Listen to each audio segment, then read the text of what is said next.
Բարի ձեզ հարգելի հայրենակիցներ, ուղիղ եթերում Նոյան Տապանն է Երևանից, հիշեցնեմ, որ ուղիղ եթերի ընթացքում կարող եք զանգարել ամերիկյան 818-967-531 եւ հայաստանյան 060-3511-31 հեռախոսահամարներով հարցեր ուղղել մեր տաղավարում գտնվող հյուրին։ Այսօր Նոյան Տապանի տաղավարում հյուրընկալել եմ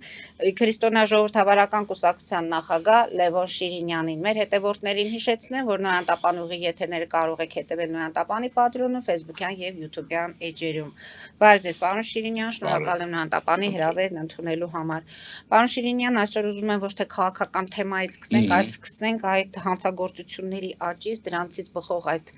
հետևանքներից, պատճառներից եւ հատկապես, որ իշխանություն լրատվական դեպի տեղեկություններով Նիկոլ Փաշինյանի հրահանգով պաշտոնակ են եղել ոստիկանապետի 3 տեղակալները։ Քրեական ոստիկանության գլխավոր վարչության պետը, բարեկային ծառայության պետի ոստիկանապետի տեղակալ Արթուր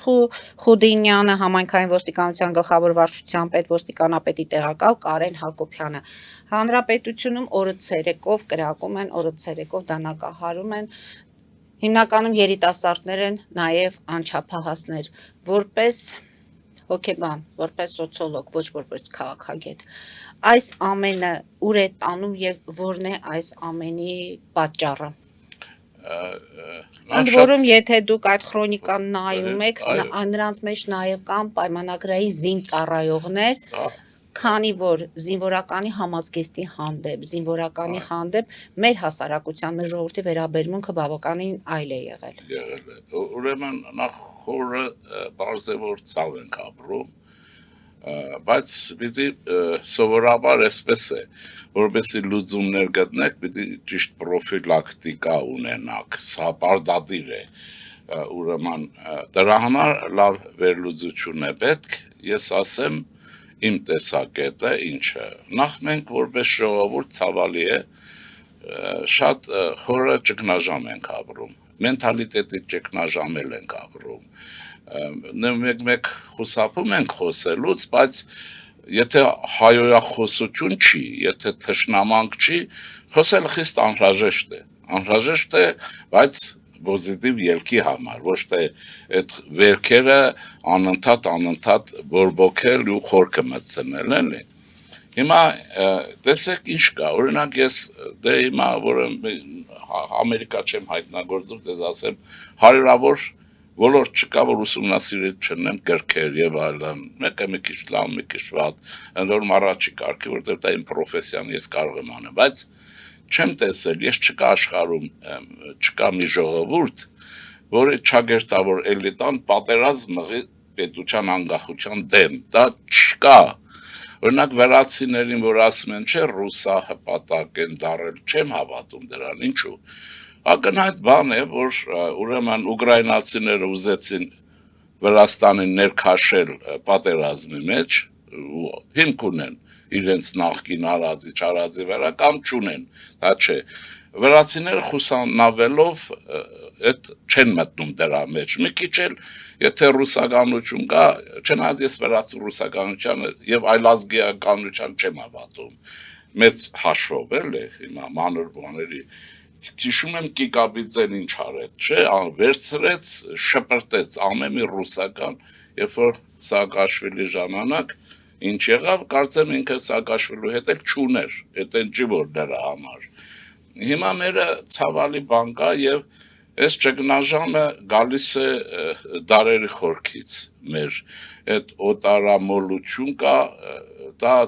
բայց մեր պատմությունն է դա ծնել թուրքական յաթաղան եւ ռուսական կազակի սմբակ, էս է եղել մի քանի դար, դե մարդիկ երևի կազակի սմբակը տակմերնելը գերատասել են թուրքական յաթաղանից, բայց իմ համար տարբերություն չկա, մահը մահ է։ Հիմա, բայց ես չեմ ուզում հիստերիա առաջացնել, մենք պետք է հասկանանք։ Հիմա եղավ ինչ եղավ, եղավ հեղափոխություն, եւ դա մեր ժողովրդի կամքով է, օրինակ ես չէի կարող չմիանալ հեղափոխության, ինչու։ Հեղափոխությունը անում էր երիտասարդությունը եւ ուսանողությունը, դա շարժիչ ուժն էր։ Դա սա խոսը նորմալ ինչպես կարող էր հեռու մնալ, ուրիշ բաներ չասեմ։ Էլ չեմ ասում, որ ես հասկանում եմ, որ երկիրը քայքայում է գնում, եթե շարունակվի։ Հետո պատերազմը քաշվեց, մեր վզին տրվեց, հետո նոր իշխանությանը չթողեցին շնչել, չթողեցին, եւ ժողովրդին էլ, դուք հիշեք հեղափոխությունից հետո ինչ մի խանդավառ մարդիկ փողոցում իրար գրկում էին, բայց շատ արագ Հյուսիսի տիրակալը չհանդուրժեց սա եւ քցեց իր պրոքսիներով, իր գործակալներով, իր լրատվությամբ, իսկ եթե գնահատենք օրինակից թվում է երևի այդ ժամանակ Հայաստան 80%-ով Ռուսաստան էր, տնտեսական, քաղաքական, ռազմական եւ այլն, այսինքն Հայաստան պայմանական էր այդ ասածը։ Հիմա եղավ եւ հեղափոխություն պարտվեցինք մեր ողակալ բարեկամի նախագծով Լավրովի պլանով ենք պարտվել եւ մեր ողորմելի գեներալիտետ բոլորը չեն, բայց գեներալիտետի ստորակարճ տգետ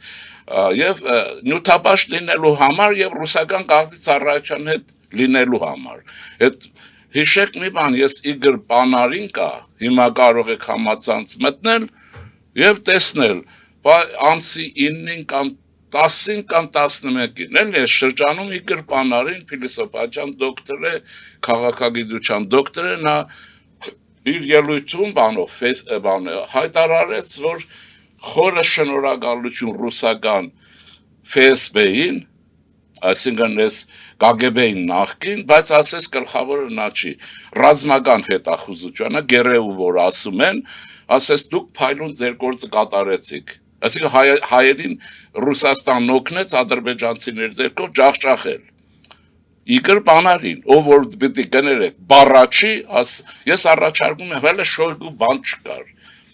Հիմա ինչ եմ ուզում ասել, եւ այդ պատերազմում մենք մեր սխալ քաղաքական դիրքորոշման, նախկին իշխանության չգոյության, որտեղ հիմա որ մաքուր նայենք, որ կարգին իշխանություն չի եղել, Մոսկվայից մի հատ մեկը դրվել է, հիշեք ընտրությունները, ծեծ ու ջարդով ինչի չի եղել ընտրություն, որտեղ ծեծ ու ջարդով դրել են նրան, ով որ եկել է, եւ երկրորդ անգամ Մոսկվան, երկրորդ անգամ, առաջին անգամ 1920 թվականի ուրեմն հայ հեղկոմը, որ կազմեց արցախցիներով կառավարություն կազմեց, Աշոտ Հովհաննիսյան, բայց ես չեմ ուզում, որ դա մեր ժողովրդի մեջ բան նշանակի, այս անգամ էլի արցախցիներ, Ռոբերտ, Սերժ եւ այլն, այն ժամանակ եթե կրթված մարդկի բերեց բանը, այս ուրեմն Մոսկվան, բոլշևիկների մեջ, որոնք անուղելի բան էին, այս Աշոտ Հովհաննիսյան, Հարարատյան հանրապետություն էր ասում, բերանը չէր բացում սովետական Հայաստանին, ասեր Հայաստան, այս ակադեմիաներում է աշխատել, ակադեմիկոսներ են դարել սրանց ծերի տակ եւ այլն,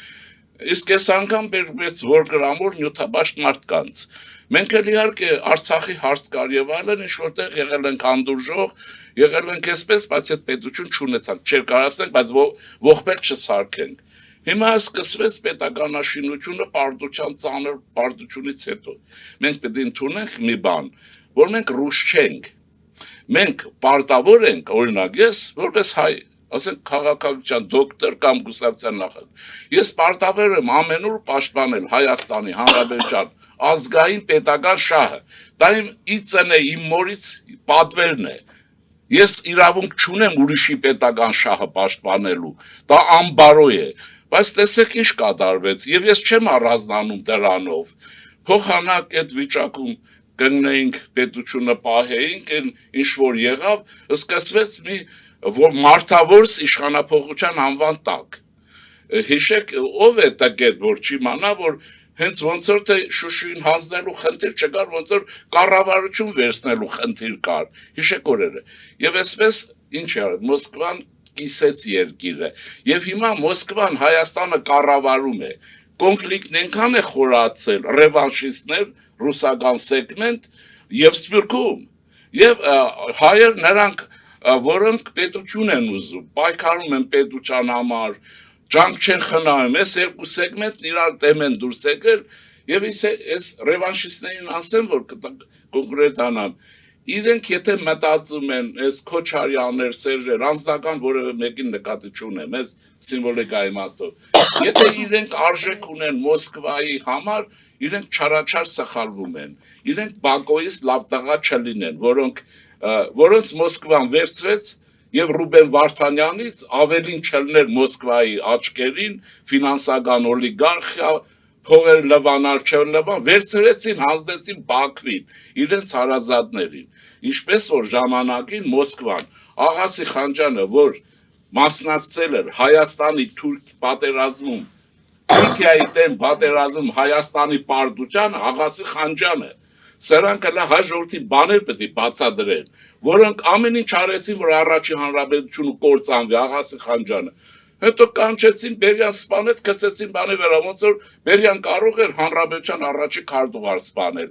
Ուզում եմ ասել, որ շատ եմ ասել, հիմա կրկնում եմ, դուք այդ երանդով ռուսական հանձնարարությունը, որ կատարում եք, դուր գալու համար նրանք ոտերը ձեր վրա սրբում են եւ հետո ուղարկում են աչքերիդ առած ձեր հարազատ ընկերոջ չէ սրանք էին եկել Քոչարյանի դատի ժամանակ չէ ինչ որ փող էին դնում գումար էին թե նախագաները ոնց կարող են գումար ունենան դնեն այս բաներ եւ հիմա անցավ այս բանը սա քաղաքական մասներ եւ տարերից եկող մի բան որ պիտի հաղթարվի ես կարծում եմ ընտրություններից հաղթարվելու է Մոսկվան ուզում իրեն ճղի բայց երկրորդ մասը կա մեր պետության կառուցվածքի հարցն է դժբախտաբար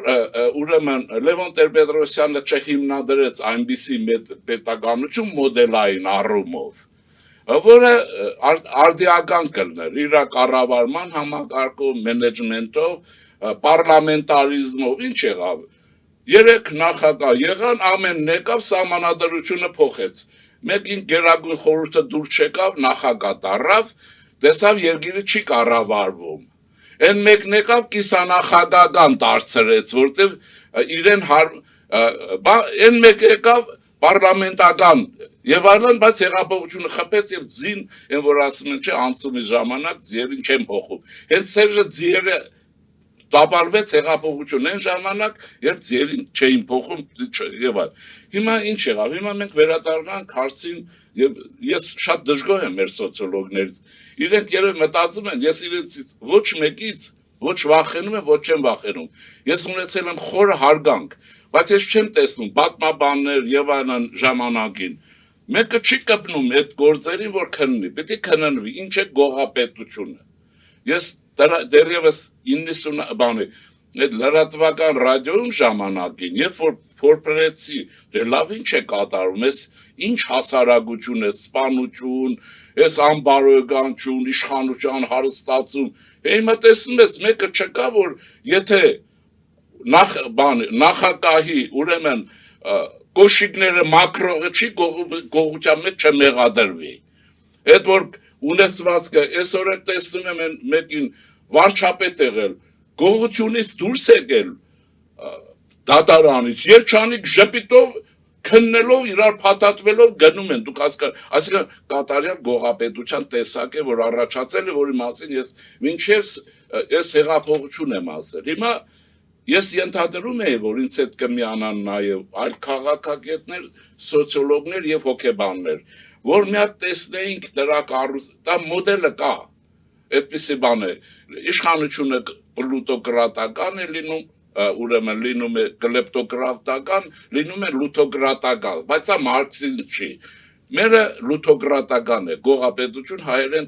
փոխադրությունն է ստացվում եւ գողական պարգերով։ Դուք հիշեք նաեւ հետեւյալը։ Դեմիրճյանի ժամանակ այն ապերոն երկրի տեր էր։ Քարտուղարները բոլորը շրջապատված էին իրենց ապերո կոչվածով, ճիշտ է։ Հիմա այս բոլորը պետք է ուսումնասիրվի եւ բացահայտվի եւ հոգեբանորեն բայց ես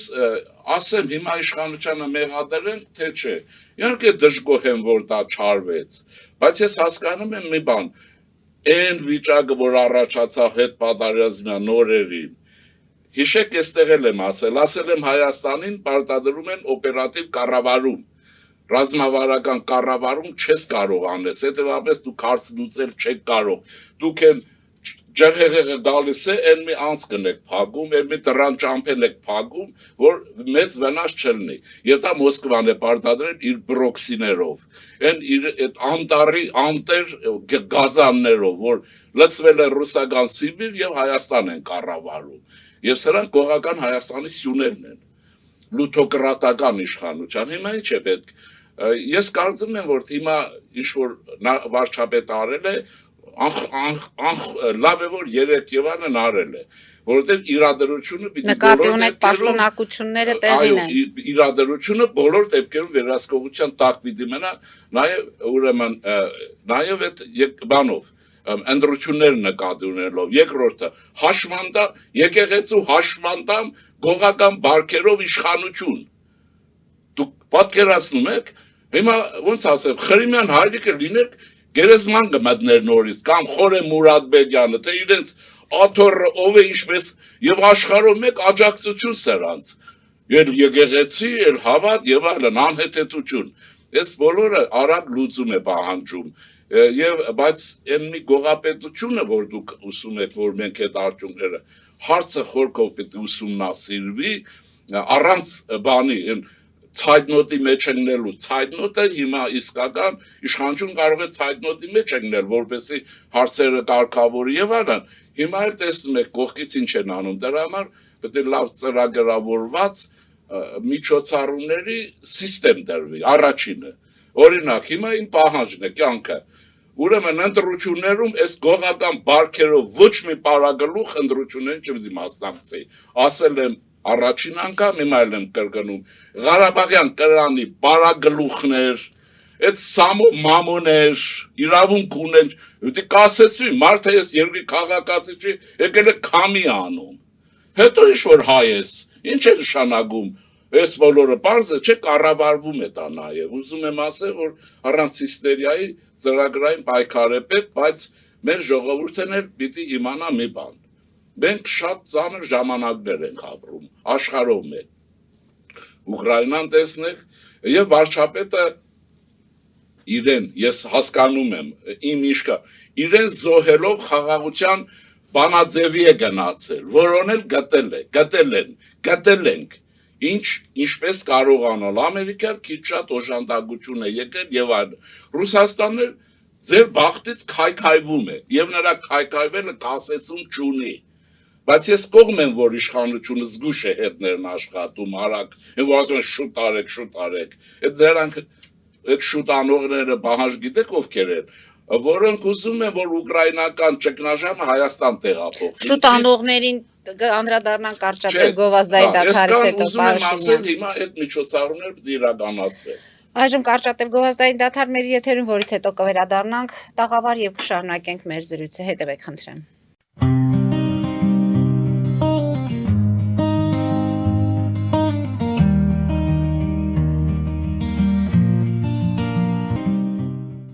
Ֆելիչե ժամանակակից ատամնաբուժական կլինիկա։ Այստեղ հարմարավետությունն ու խնամքն առաջնային են։ Այստեղ կիրառվում են ատամնաբուժական ամենաժամանակակից տեխնոլոգիաներ, ճշգրիտ ախտորոշում, արդյունավետ բուժում, նուրբ փորձառություն եւ անհատական մոտեցում։ Սկսած սովորական մանրուքներից մինչև առաջադեմ ընթացակարգեր, այստեղ դուք գտնվում եք բարձր որակավորում ունեցող եւ փորձառու ատամնաբուժական մասնագետների ձեռքերում։ Մեր բարեկամական եւ հյուրընկալ անձնակազմն այստեղ է յուրաքանչյուր այցը հաճելի դարձնելու համար։ Ֆելիչե, ձեր առողջ եւ ամենաերջանիկ շպիտը սկսվում է այստեղից։ Եկեք եւ բացահայտեք նորարարության փորձագիտության եւ կարեկցանքի կատարյալ համադրությունը։ Վաճառվում է գերմանական հնաոճ դաշնամուր 1892 թվականի արտադրության Ֆոն Մուլբախ, գտնվում է գերազանց վիճակում, կինը 15000 ԱՄՆ դոլար։ Հեռախոսահամար 094 115 310։ Երևան փոստը Գրանադա Հյուզում տեղեկացնում է։ Դրամական փոխանցումներ 1%-ով։ Օդանավով 1 փաունդը 2.99։ Նավով ուղարկեք 1 արկղ, երկրորդ արկղը անվճար։ Ավտոմեքենաների փոխադրում անհավատալի արժեքներով։ Ինչպես նաև կահույք եւ մեծ չափի բեռների փոխադրում։ Ջաքփաթ հագուստի խանութը երկրորդ մասնաճյուղն է բացել Գլենդելի սրտում, որտեղ կարող եք ձեռք բերել եվրոպական եւ ամերիկյան ընտիր հագուստեղեն, կոշկեղեն, աքսեսուարներ, պայուսակներ ամենահարմար արժեքներով։ Նաև կարող եք ցանկացած ապրանք պատվիրել եւ ձեռք բերել կարճ ժամանակում։ Ջաքփաթի Գլենդելի հասցեն է 1135 North Pacific Avenue, հեռախոս 818 813 2252։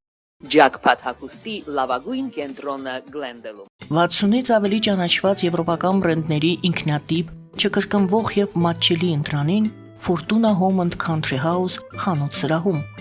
Նորաոճ սպասք եւ կահույք Հորեկա բնագավառի համար, տեքստիլ տնտեսական ապրանքներ, ամեն ինչ գեղեցիկ կյանքի համար։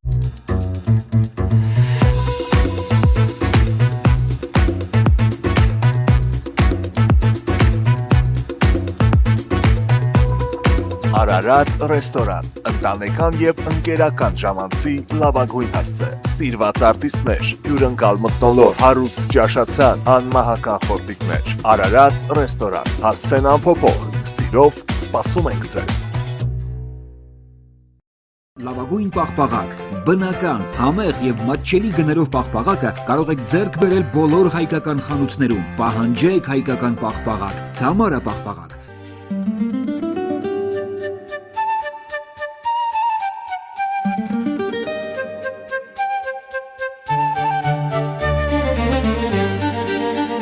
Նոյան տապան տպարան,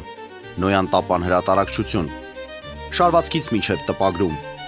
զանգահարեք, գրեք, այցելեք, միասին պատրաստենք ձեր գիրքը, ամսագիրը կամ թերթը, որտեղ նշվելու է, տպագրված է Նոյան տապանում։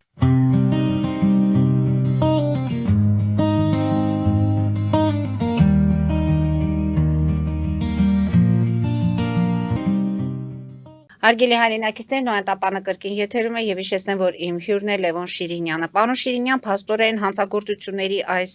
թիվը, այս իրավիճակը դուք կապում եք նախկին իշխանություններից եկած այդ խորքային են ավելի շուտ գողապետությունը իր հետևանքներով դեռ չենք ավարտել, բայց այստեղ նաեւ մի հարց, ինչու նախարարին չի փոխում Նիկոլ Փաշինյանը։ Այդ ձերը ասեմ, որ ես այն չի, որ ես ասում եմ, որ այս իշխանությունը խաբար է չի այդ գործից, բայց այստեղ մի օրինաչափություն կա, օրինակ Թուրքիայում դա արվեց թուրքական պետության համար, ինչ որ պետք է ասեմ, մեր պարագայում մեր պետության դեմ է արվում, աշխարհի բոլոր երկրներում deep state կա, խորքի պետություն, այն չերևացող մասը եւ այլն, Թուրքիա ժամանակին հո ցեղասպանությունը կառավարությունով չի արել, deep state-ով է արել, հետո հիմա չկնեղանում ես խաբար չեմ, այն գեներալը չի հսկել եւ այլն, եւ դրանով դուրս է գալիս վիճակից։ Մեր գողապետությունը deep state-ն է, այդ խորքի պետությունը գողապետություն է։ Ինչն է մեղքը, եթե մեղք կա, որ այդ համակարգված պայքարի մակրման ծրագիր չկազմվեց։ Այս հույս ունեի, որ ազգային անվտանգության կոմիտեն խորհուրդը Արմեն Գրիգորյանն է, այնտեղ կարծում եմ պոտենցիալ կար, մենք կօգնենք, խնդիր չէր էլի, որ նա կնստի եւ դրանով կզբաղվի, պետություն սարքելու եւ դրանց ազդել, բայց ճգնաժամից ասեց ինչու է, երբ որ օպերատիվ կառավարում է, տան նման էլի, ունեք $1000 կարիք ամսվա համար խիստ, ձեր ձեռին կա $100, սկսում եք հացը, ջուրը եւ այլն, ուրիշ բան չեք կարող անել։ Սա Մոսկվայից պարտադրվում է, այս կլաններից Հայաստանին պարտադրվում է։ Մնացածն էլ անվտանգություն, ես չեմ իմանում, այդ Հյուսիսը ինչ չափով է ճնշում իրենց վրա, որ անկախություն եւ այլն չեմ կասկածում, ես չեմ կասկածում վարչապետին, ով ուզում է կասկածի, բայց ուզում եմ ասել, բայց այդ որոշումների բանկ ուրիշ է։ Հիմա ինչու է փոխել, դե տեսեք ինչ է լինում։ Դուք առաջինը, եթե փոխում եք, չեք փոխում այս վիճակներում, պետության ճակատագրի հարց կա, մանավանդ մեր բարակայում Ադրբեջանի հետ հարաբերությունները ինչ վիճակում են, գիտեք, Թուրքիան սահմաններ չի բացում, ամերիկացիներն ինչքան են ճնշում, դժվարանում եմ ասել, ուզում եմ ասել, այս եղած վիճակում նորմալ է իրենց գործունեությունը կառավարության, մի քիչ ավել, մի քիչ պակաս, լուֆտը կլինի հիմա, կարող է այդ արվել է քրեական մաքուր գործը, կիմանանք երևի, որը շատ ողբերգական, ուրեմն պիտի եզրակացնենք, որ հայ մայրերը, ես ոչ մեկին չեմ առանձնացնում, այնքան էլ հայ մայրեր չեն, երբ նման զավակներ են ծնում, երկրորդը կա, հայրերը, երկրորդը, ուրեմն այս հակապետական քարոզչությունը, նաև եկեղեցու այս սրբազամների սրբապիղծ գործով գիշեր ցերեկ որ գնում է, վստահություն չի առաջացնում պետության եւ իշխանության հանդեպ, ինչն էլ իրենց նպատակն է, Մոսկվայի նպատակը ինչն է, Զատուլիններն ինչ են, ամեն ինչ օքեյ է, մենք տարավոր ներքին պառակտում է, մենակ Փաշինյանը լավը չի, Ինչու, որտեղ Փաշինյանը, եթե իր խմբով չի լնում ենթադրենք, Հայաստանը դադարում է լինելուց, ինքը մենակ թե չէ օքեյ ամեն ինչ ընդունում է։ Դրա համար դուք նայեցեք ռուսը, որ խոսում է, հայ-ռուսական հարաբերություններից է խոսում, ոչ Հայաստան-Ռուսաստան։ Իրենց խնդիրը պետականության տապալումն է, որը չի ստացվում։ Այստեղ էլ էս խնդիրն է հիմա։ Կարող է ես չեմ կարող ասել, որովհետև որն է տարբերակները։ Կա նաև խորքային տարբերակ, որ արվում է, որն է դուք անում եք մի բան, որ տվյալ նախարարը հրաժարական տա, որովհետև այդ պարագայում պետության փլուզում կլինի, կառավարություն հաջորդ օրից կարող է փլվել։ Օրինակը բերեմ, որ չլինի բան։ 73 թվականին Չիլիում եղավ արյունահեղ հեղափոխություն, բանը, Պինոչետ իշխանության եկավ։ Ով որ գիտի ինչ եղավ, առաջացին բանը հակահեղափոխությունը ղեկավարում էր Պինոչետը, որ դարձավ հետո, ուրեմն Ալենդեի մտերիմ է, օրինական նախագահի մտերիմ է, Ալենդը վերցրեց նրա լիազորությունները շատացրեց, այն էլ վերցրեց մորթեց, այն ժամանակ էլ թվում է Պինոչետը պիտի պահեր Ալենդեին, անհայտ մի գնդապետ ճարվել էր բանակի մեջ, գեներալի կոչում էր դրվել, ցամաքային ուժերի գլխավոր հրամանատար էր նշանակվել Ալենդեի կողմից, էլ շնորհակալությունը ոնց է լինում, առաջացրին եւ նա վերցրեց հեղաշրջումնարեց գտագարեց Պինոչետը իր բարձ է, այսինքն մենք այսպես չենք կարող ասել, դրա համար հիմա մեր խնդիրն ինչ է, իհարկե պահանջում ենք եւ հասկանալ է, բայց կառավարությանը պիտի թողել աշխատելու, բայց պահանջները պիտի դրվեն։ Ես մի պահանջը դնում եմ, եթե ընտրություններին, այս գողապետություն իրենց բարագլուխներով, մեկ էլ հիմա Սիկտիվ գարից մի հատ միլիոնադեր կա, մեկն էլ Օդեսայից է գոռում եկել է, իբր Ուկրաինայից է, մեկն էլ Չիլիից պիտի կա, արևմտա հայերը պետք է այստեղ իշխանության հարց ունենան, եւ այլն, լավ է Հայաստան չի լինելու։ Նկատի ունեք միտումնավոր է արվում այս ամեն ինչը։ Չես մեկ ասեցի տարբերակ, կարող է քրեական է, չեմ կարող ասել։ Իսկ եթե ոչ քրեական կարող է, եթե ոչ քրեական է, բայց ավելի վտանգավոր է։ Հիմա օգտագործվելու է անպայման պետության դեմ ընտրությունների արդյունքի վրա ազդելու համար հաստատ անկախ այդ բանից, այդ ցավալի դեպքը քրեական է թե չէ։ Անկախ դրանից օգտագործվելու է, դրա համար Քրիստոնյա ժողովրդավարական կուսակցություն կարծեմ բոլորին դիմելով կարող ասել եկեք հետո հաշիվներ կմաքրեք վարչապետի հետ, հետո էլի, եկեք այսօր մենք պետք է երկրում կայունություն ունենանք, ինչ որ հիշեք, Քրիստոնյա ժողովրդավարական կուսակցության տեսակետը պատերազմից հետո գլխավոր հարցում եղել է կայունությունը։ Կայունություն չեղավ, վարի ենք գնալու բոլորով։ Իհարկե նրանք հաղթելու են, բայց նրանց էլ ասեցի աղա Սիխանջյանի նման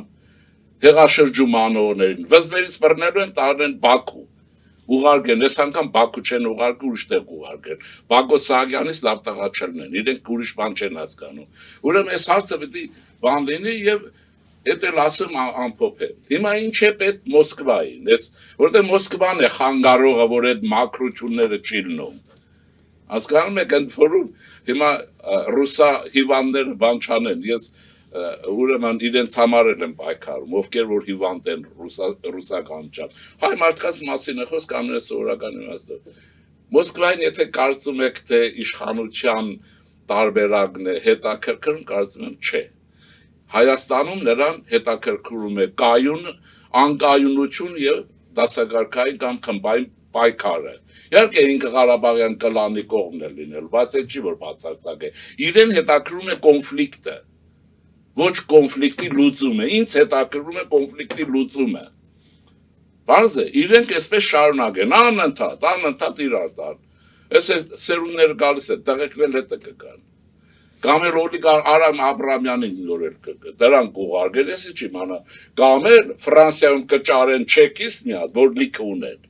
Ֆրանսիա հայ կգա, մի վախեք։ Պարոն Շիրինյան, բայց իշխանությունից պիտի պահանջենք։ Պահանջել այդ այո, եւ լրատվությունը վերահսկվի։ Լրատվությունը պիտի վերահսկվի, ցենզուրա չի տա։ Իսկ եթե պետք է ցենզուրա, նաեւ ցենզուրա պետք է լինի։ Օրենքի դիկտատուրա է պետք։ Իրավունքից բխող։ Այդ իրավական պետություն, անտերպետություն չի, ով ինչ ուզում է անի։ Տեսել եք Իսրայելում ցույցերը ոնց են ցրում։ Մոսկվայում, Բերլինում տեսել եք, մենք չեք տեսել ինչ են անում։ Հա? Իսկ այստեղ ամբողջ 5 տարի ժողովրդին պարապուրտի մագնեցին ցույցով ամեն ինչով, որը մեկը չպատժվեց։ Գուցե հենց այդ անպատժելիությունն է, որ հիմա Այո, ես էլ ասում եմ, շուտ իրավական պետությունը ենթադրում է իրավունքից բխող օրենքի պաշտպանություն։ Խստագույն ձևով։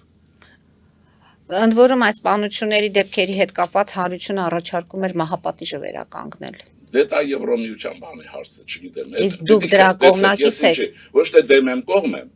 Սա արդեն Հայաստանը իր այս տկար վիճակով քաշվում է բաների մեջ, որը չի կարող անել կամ այդ հարցերը պիտի քննվեն։ Պիտի աչ ու ձախ ամեն ինչը լրջորեն քննվեն, որոշում է կայացվեն։ Ես բոլորին էլ հայության դիմում եմ։ Դուք պահանջեք, բայց պահանջեք, որ այդ հարցերը քննվեն, թե չի լուծվելու, արագ չի լինելու, բայց նաև դանդաղ չլինի, բայց պահանջս մեկ է։ Գողական բարքերը ոչ մի խորհրդարանական չպետք է ասի ազգային ժողով։ Ու վերջ։ Պարոն Շիրինյան, զանգ ունենք, լսենք մեր հեռուստադիտողին, որից հետո անցնենք Գյումրի 2 այս սիմվոլիկ ձևակերպմանը։ Լսում ենք ձեզ, դուք եթերում եք։ Բարև Տիգր Մարի, բարև պարոն Շիրինյան, ողջունում ձեզ հրավերից։ Տեսեք, պարոն Շիրինյան, դուք Ռուսաստանի ներկայացնում եք որպես շտամի, որը Հայաստանը կիսում է, Հայաստանը ուզում է վերացնել, որը համաձայն եմ, բայց ասում եք կողմ եք, որ Փաշինյանը զգուշ վարվի, քանի որ ուկրաինական խուսափելու հարց կա ուկրաինական սցենարից։ Տեսեք, պարոն Շիրինյան, եթե Ռուսաստանը ցանկանար ներխուժել կամ որևէ բան անել, դա արդեն վաղուց դա կաներ։ Ուկրաինան փրկում է ձեր երկիրը, նա փորձեց ներխուժել Ռուսաստանը ջերմուկի դեպքերին, բայց չկարողացավ։ Դրանից ավել նա չի կարող անել, Եվրոպան փրկեց ձեզ, Եվրոմիության այդ դիտորդները, եւ Ուկրաինան է փրկում մինչեւ հիմա Ռուսաստանին քայքայելով։ Ասացեք, խնդրեմ, եթե Ռուսաստանը այդքան թշնամի է, ինչու վարշապետը չի անում մի հասարակ բան։ Եթե Ռուսաստանը կիսում է ներքուստ Հայաստանը, փակել ռուսական ալիքները, այդ թույնը փակել։ Ինչու վարշապետը այդ հասարակ բանը չի անում, որը կարող է կանգնեցնել այդ ռոպագանդայի խոսքը։ Ես ասեմ, որ շատերս ինչ են կարծում, եւ դու կարող եք ձեր կարծիքը ասել, վարշապետին ձեռնտու չէ լիովին անջատվել կտրել կապերը Ռուսաստանից, որտեղ վարշապետին սատարող օլիգարխները օգտվում են Ռուսաստանի այդ առևտրից, Ռուսաստանի սանկցիաները շրջանցելուց, այդ արտահանելուց, եւ հետեւաբար վարշապետը չի ցանկանում լիովին կտրվել շահեկան չէ։ Եթե դուք համաձայն չեք, ասացեք, ինչու այդ հասարակ բանը, որի պատճառով չի լինի Ուկրաինա, տրամաբանությունը, ինչու չի փակում ռուսական ալիքները Հայաստանում։ Շնորհակալություն։ Հարգելի հայրենակիցներ, նույնատապանը կրկին եթերում է եւ պարոն Շիրինյան պատասխանենք մեր հեռուստադիտողի հարցին։ Ինչու Նիկոլ Փաշինյանը այսպես Ռուսաստանի չի կտրվում, եթե Ռուսաստանը քայքայում է, մեզ քանդում է։ Շնորհակալ եմ հետեւյալն ասեմ արագ։ Ես բարեկիրթ երկխոսության բազմախոսության կողմ եմ։ Դրա համար պատրաստ եմ ցանկացած երկխոսելու, եթե հայոյանք եւ չի լինելու եւ հակապետական բան չի լինելու, որովհետեւ ես պետություն եմ ուզում, չգիտեմ ով ինչ ուզում։ Հիմա դա շրջագծի մեջ։ Գիտեք, այդ քաղաքականությունը վարվում է բալանսի կամ հավասարակշռության հայեցակարգի շրջանակներում, պետությունները ավելի զուսպ են, իսկ իշխանությունները կողքից ոնց որ մենք ենք կուսակցություններ եւ այլն իրենց ավելի ազատ են զգում։ Խելացի պետություններում հայրենագիծ չեն ասեմ, իշխանությունը եւ ընդդիմությունը, մեր նման ընդդիմությունը, ոչ ռևանշիզմը, ընդդիմություն չի, այլ ընդրանքային։ Մեկ երբեմն իրար հետ պայմանավորվում են, ասենք կառավարությունը չի կարող 10 քայլից են գոմանել որոշակի, ընդդիմությունը կանի 16 քայլ, որտեղ ինքը պատասխանատվություն չունի։ Եվ այլն։ Հիմա բարձ է այս մեխանիզմը, ես այս առաջիկայում կհրապարակեմ իմ ժամանակին գրած մի աշխատանք, Գոլս Արմենի թերթում եմ տպել 95 թվականի սեպտեմբերի 18-ին կարծեմ, որտեղ գրել եմ բանը, հավասարակշռության հայեցակարգ, հիմա շատ ուրեմն դա հաղթանակ շատ տեղեր է տարել այդ տեսակետը, բայց հայության մեջ մի քիչ էլ խեղաթյուրումներ կան։ Հիմա ասեմ վարչապետի պարագան։ Տեսեք ինչ կա, կարծում եմ դուք էլ որ վաղը վարչապետ լինեք, այդ մտածողությամբ եւ շատ ողջունելի է, դուք չափավորվելու եք։ Ինչի համար։ Որովհետեւ մենք ունենք տարբեր հաշվարկներ միլիոնավոր հայրենագիստներ Ռուսաստանում։ Այդ որ մենք իրենց քննադատում ենք, ես էլ եմ քննադատում բոլորս։ Մեկ-մեկ էլ սուր խոսք սատիրայի ենք դիմում ոչ թե թույնի։ Դա նպատակ է, որ իրենց համար լավ վիճակ առաջացնեն, կստապվեն եւ ասեմ, օրինակ իմ կուսակցության մեջ շատ Ռուսաստանից եկած հայեր կան։ Հետաքրքիր է այդ ձևով։ Բայց մենք ունենք նրանց հետ հարցեր, իրենք էլ նրանք այդ երկրում հարցեր ունեն։ Մենք չենք կարող օլիգարխներից են գոմ հələ անցնենք։ Նրանց կյանքը վտանգենք եւ այլն, եւ պետություն պարտավոր է դա հաշվի առնելու անկախ այն բանից։ Պետության հետ ինչ հարաբերություն կառաջանա։ Պետություն ասելով Նիկոլ Փաշինյանի ձեռնտու է իր օլիգարխների։ Օլիգարխները չեմ իմանում, դա իրենք օլիգարխների տնտեսական կապերը։ Երկրորդ մասը կա, տնտեսական կապերը, բայց եթե օլիգարխների հետ կապն է, ես չունեմ։ Դուք կարող եք դա հարցնել վարչապետին, այդ կապերը, այդ տեսքով։ Տեսեք ինչ կա, մենք Եվրո, Ամերիկա եւ այլն, բարձ է, չէ, ուզում ենք, ես էլ միշտ եղել եմ ջատակովը, ոչ թե արևմտամը, ես Հայաստանը կենտրոն մարդ եմ, ասեմ ձեզ, եւ բազմաֆունկցիոնալ քաղաքականության կողմ եմ, եղել եմ, գրել եմ, դոկտորական եմ գրել, ես ատում եմ կողմնորոշումային քաղաքականությունը, ռուսական, թուրքական, գերմանական, ամերիկյան եւ այլն, ուրեմն, որտեղ դա թույլ է տալիս, այսպես ասեմ, ես ինձ համարում եմ կարդինալ Ռիշելիեի գաղափարների կրող, որը այդ բաների հիմա կոնկրետանանք հարցը, հիմա տեսեք ինչ է լինում, մենք չգիտեմ կառավարությունը տարել է թե չէ, եթե գյուղատնտեսության վերափոխման ծրագիր ունի, եվրոստանդարտին ինչպես մոտեցնել, ասենք ինչպես ամերիկյան ստանդարտին մոտեցնել, օրինակ ես ասեմ մի բան կա, Գորիսում կա հրաշալի մի բանրագործարան, Լոլա, իմ շատ լավ բարեկամի սեփականությունն է եւ այլն։ Ես գնացել, եթերել տվել եմ ամբողջ արտադրանքը ներսի դրսի համար ամերիկյան ստանդարտ է եւ արտահանում են։ Բայց Հայաստանում քանի մենք այդպիսի բանրագործարան ունենք։ Արադյան դաշտ ենք գալիս, չէ՞ Գյուղանդեսյան էս մեր բանջարանը։ Հիմա դուք Ռուսաստանի հետ հարցեր փակում եք, օքեյ, փակեք այն ձևով։ Ինչ անելու այդ խեղճ Հովիկ Աբրահամյանի մասին չի խոսք է։ Նա ամեն անգամ էլ բանի կաշվի հազարավոր դոլարներ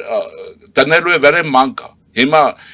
բայց հարցը ինչ է։ Հիմա դուք արտահանումը ո՞նց եք անելու, այս մարդիկ ինչպես են ապրելու, կան գլորի, որտեղ ուզեք, գիտեք Հայաստանը շատ լավ գիտեմ ես։ Եվ այսպես գյուղանդեսյան արտահանությունը որպես ժողովրդի հիմնական ապրուստի հարցն է։ Օրինակ եթե իրենք չեն ես քննադատեմ, որ ինչու չեք ստանդարտը բարձրացնելու ծրագիր մշակել, ինչպես ասում եմ, ինչու գողաթափանելու ծրագիր չունեք, եթե չունեք։ Ոչ թե ասեմ ինչու այսպես, որտեղ մյուսը սխալ կլինի։ Ընդհանուր առմամբ ասեմ ձեզ,